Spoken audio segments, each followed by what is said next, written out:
Hi, my name is Michael Stark. I'm an orthopedic spine surgeon. Today we're going to be talking about lumbar spine stenosis. So lumbar spine stenosis is really a constellation of symptoms. Usually most commonly it's patients presenting with back pain and leg pain. And the culprit for it is really a stenosis or narrowing of the nerves in the spinal canal. Most patients, as they get older, usually over the age of 50 or 60, they have some wear and tear in their spine, some degeneration, whether that's degeneration of the disc or the facet joints in the back. Over time, that starts to infold and can narrow the canal itself, ultimately pinching the nerves, and that's when patients usually are symptomatic and seek care. It's a form of arthritis, and arthritis is a degenerative process. It's one that could be set off from genetics, it could be set off from an old injury, but ultimately it really is a wear and tear type process that gets worse over time. Symptoms usually are back pain, but also leg pain, and it's usually a cramping or what we call claudicatory type pain, where they could have burning or nerve pain in both of their legs down to the feet. Fixing it is really multifactorial. We start with the conservative options. We start with things like physical therapy, rest, some activity modification.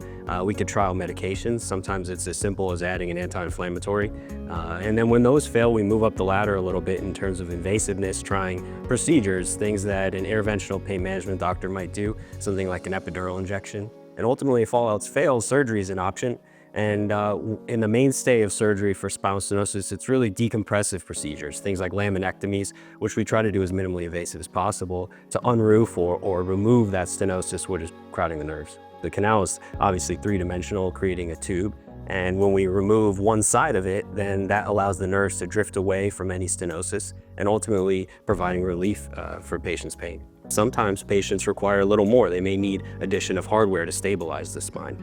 In terms of spine surgery, what's really nuanced or important about it is trying to pick the least invasive option for the patient that will give them the most benefit. There's a really wide range of patients. It's elderly, sometimes we'll see it in younger who have had more traumatic injuries to their back. Sometimes we'll see it in overweight patients, sometimes we'll see it in underweight patients. So there's really no one cause or culprit. I really enjoy treating patients with lumbar spine stenosis because it can be a really gratifying way to give them back their functionality. Patients with severe stenosis can be really disabled. They might not be able to get around their house. They may need a wheelchair or a walker when normally they were an independent ambulator. And something like a laminectomy could get patients up right away, first day after surgery, to be able to walking again and hopefully pain-free.